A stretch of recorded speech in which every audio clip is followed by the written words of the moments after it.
अभिषेक, आपके पास आता हूं। अभी आपने यूपी पुलिस की प्रेस कॉन्फ्रेंस सुनी होगी। कितने बड़े खुलासे कि भाई वहां विस्फोटक, कुकर, बम, आईडी सब मिला, असलहा तक मिला, और वो ये कह रहे हैं कि ये मानव बम थे। वो ये कह रहे हैं कि इनका ऐसा कोई मकसद था कि भीड़ भाड़ वाले इलाके में हमला करना, और लखनऊ ही नहीं, ये मामला लखनऊ से बाहर का है, कई और जगह इनके निशाने पर थे 15 अगस्त से पहले।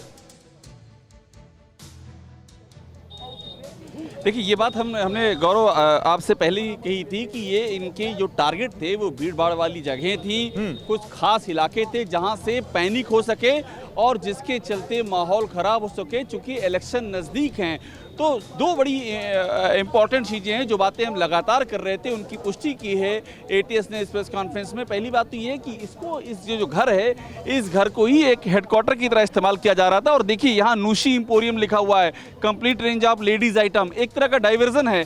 आप इसको पूरा देखेंगे तो लगेगा नहीं कि यहाँ कुछ ऐसा चल रहा था। बाहर जो है एक व्यावसायिक प्रतिष्ठान का बोर्ड है, आसपास का इलाका देखेंगे तो पूरा रिहायशी इलाका है।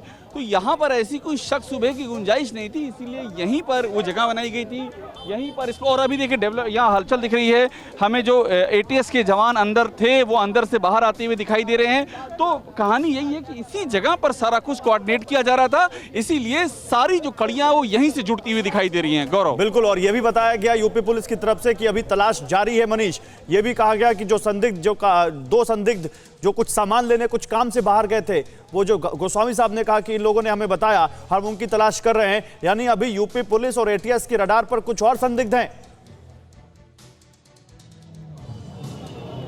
बिल्कुल, काम और बढ़ गया है यूपी एटीएस का। उन संदिग्धों की तलाश के लिए लगातार पूछताछ की जा रही है। शाहिद के परिजनों, जो उसके भाई रहते हैं, उनसे एटीएस की टीम पूछताछ करने पहुंची थी, उनसे भी कुछ जानकारियां मिली हैं। संभावित जो ठिकाने हो सकते हैं वहां तक एटीएस पहुंचने की कोशिश कर रही है, क्योंकि ये लोग एक तरीके से शैडो, बाहर कोई और कारोबार करते थे और अंदर कुछ और कारोबार उनका अंदरूनी तौर पर चल रहा था, खतरनाक मंसूबे के साथ। लगातार आप देखेंगे तो इस 3 पहले गैराज है, फिर लगातार 2 मकान है, तीनों की आपस में कनेक्टिविटी थी, तीनों में अलग अलग फैमिली रह रही थी। यहाँ पे ड्रिल भी मंगाया गया था। संभवतः जो ये विस्फोटक बरामद हुआ है तो वो एक तहखाने की शक्ल में एक जगह बनाई गई थी, वहां पर ये रखा हुआ था। तो बहुत ही गोपनीय तरीके से इस वारदात को अंजाम दिया जा रहा था। बाहर निकलना बेहद कम रहता था ताकि आस पड़ोस के लोगों को शक न हो, इस बात का बहुत ख्याल रखा जाता था। तो अपने खतरनाक मंसूबों को आकार देने के लिए 15 अगस्त से पहले वो किसी दिन, किसी तारीख को भीड़ भाड़ वाली जगहों में इस बम को प्लांट कर रहे थे। और एक जगह नहीं, जो पीसी में बताया गया है, कई जगह की रेकी उन्होंने की थी और कई जगह उनकी दहलाने की साजिश थी। गौरव, अड़ी सोमवार से शुक्रवार शाम 6 बजे सिर्फ TV9 भारतवर्ष पर।